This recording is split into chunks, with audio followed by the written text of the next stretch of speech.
ہمارے چینل رحمان جی T V کو subscribe کریں اور بیل آئیکن پر پریس کریں تاکہ آپ کو روزانہ لیٹسٹ ویڈیوز ملتی رہیں۔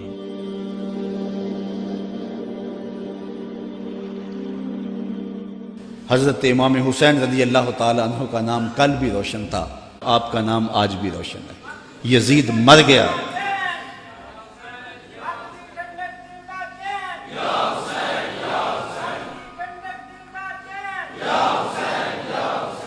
سارا دن بھی ہم نعرے لگاتے رہیں، یہ ایسا نام ہے کہ ہر لمحہ اندر ٹھنڈ اترتی رہتی ہے۔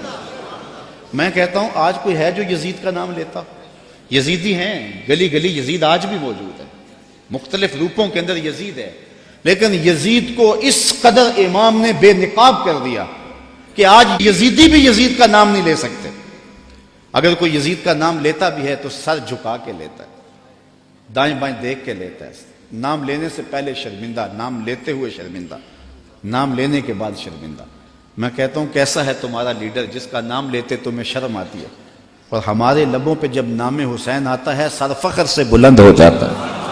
فخر کا دل میں دریچہ باز کرنا چاہیے، فخر کا دل میں دریچہ باز کرنا چاہیے، جن کا تو آقا ہے ان کو ناز کرنا چاہیے۔ اے حسین ابن علی تم پر سلام، نازش آل نبی تم پر سلام، تم پہ لاکھوں رحمتیں لاکھوں سلام، اے شہیدان محبت کے امام۔ لالا گوں لالا بدن لالا کفن، اے چمن اندر چمن، زندگی ہی زندگی تیری حیات، اے حیات اندر حیات، افتخار ملت بیضا ہے تو، رب کعبہ کی قسم یکتا ہے تو۔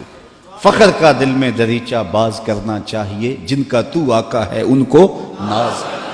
یہ اجتماع ناز کرنے کے لیے، ہم آ حسین والے نہیں ہیں، ہم واہ حسین والے ہیں۔ اتنے زخم تو کو ہمالیہ کے کلیجے پہ لگے تو اس کا بھی پتا پانی ہو جائے، لیکن حسین پھر بھی حق عالم لیے کھڑا ہے، پھر بھی عظیمت کی داستان رقم کر رہا ہے۔ یہ حسین ابن علی ہے، آج ان کی روح کو خراج پیش کر رہے ہیں، محبتوں کے آنسو بھی بہے، ان کے نام کے نعرے بھی لگائے، ان کے فکر ان کے مشن کو بھی سنا، ان کے مناقب بھی روحوں میں اترے، اس عظیم کام کو خراج بھی پیش کیا گیا۔ آؤ آج کے اس اجتماع میں عزم کر کے اٹھیں کہ ہم نقوش امام کو خضر راہ بنائیں گے۔ میں کہتا ہوں حضرت امام حسین نے تو لاشوں کے درمیان بھی نماز نہیں چھوڑی، 71 لاشیں پڑی ہوئی ہیں، پردے داروں کے پردوں کا دکھ بھی ستا رہا ہے، اور بدن میں تیر پیوست ہیں، اور نیزوں کی انیاں پھنسی ہوئی ہیں، اور گھوڑے کی زین سے فرش زمین پہ آ رہے ہیں۔ آپ نے ان حالات میں بھی نماز نہیں چھوڑی۔ ہم کیسے حسینی ہوں گے کہ 10 محرم کے دن بھی ہمیں نماز نصیب نہیں ہوگی؟ اگر 10 محرم کے دن بھی ہم نماز نہیں پڑھیں گے اور نام حسین ابن علی کا لیں گے تو پھر حرف حرف اور لفظ لفظ منافقت ہوگی۔ آئیے ان کا نام لیتے ہیں تو ان کے نقوش پا کو بھی خضر راہ بناتے ہیں۔ حضرت امام حسین رضی اللہ تعالیٰ عنہ نے یزید کی بیعت سے انکار کیا، اور اس میں ہمارے لیے سیکھنے کی یہ بات ہے کہ ہم کبھی بھی کسی ظالم کے ہاتھ پہ بیعت نہ کریں۔ یہ جو مصلی کی امامت ہے، میں اپنے اس جملوں پہ آپ کی توجہ چاہوں گا۔ یہ جو مصلی کی امامت ہے یہ امامت صغرا ہے، چھوٹی امامت ہے، اور یہ تخت و تاج کی امامت جو ہے یہ امامت کبریٰ ہے، بڑی امامت ہے۔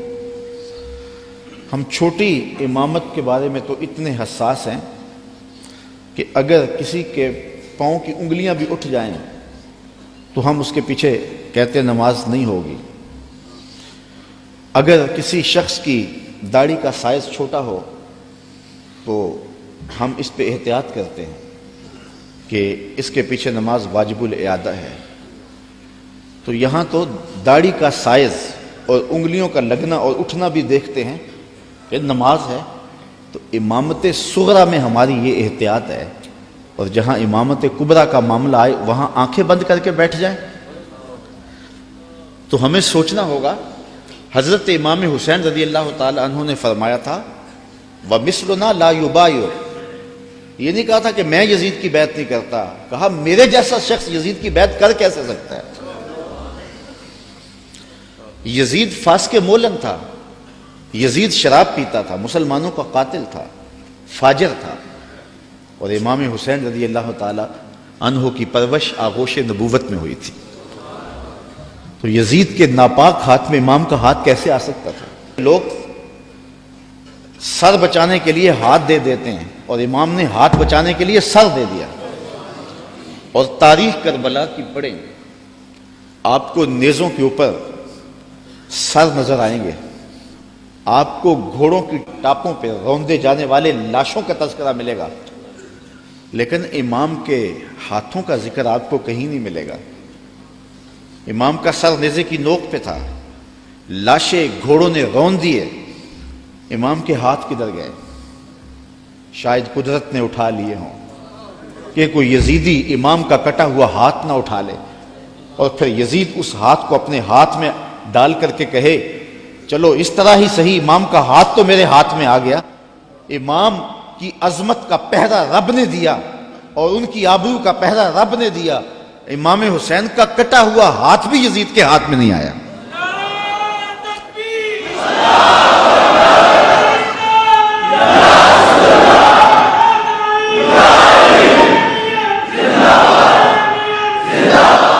اور اس ہاتھ کو بچانے کے لیے مدینہ چھوڑا.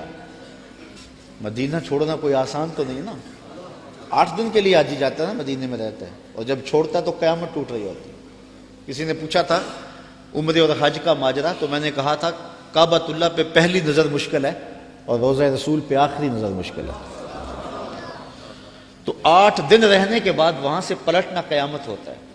اور جس نے زندگی مدینے میں گزاری ہے، جو پیدا مدینے میں ہوا، جس کے گھر کا دروازہ مسجد نبوی کے اندر کھلتا ہو، جس کا مسکن اور مولد مدینہ ہو، تو اپنی فکر کی آبیاری کے لیے اور یزید سے اپنے ہاتھ کو بچانے کے لیے آپ نے وہ شہر مدینہ بھی چھوڑا، شہر خوبہ بھی چھوڑا، پھر مکہ المکرمہ بھی چھوڑا.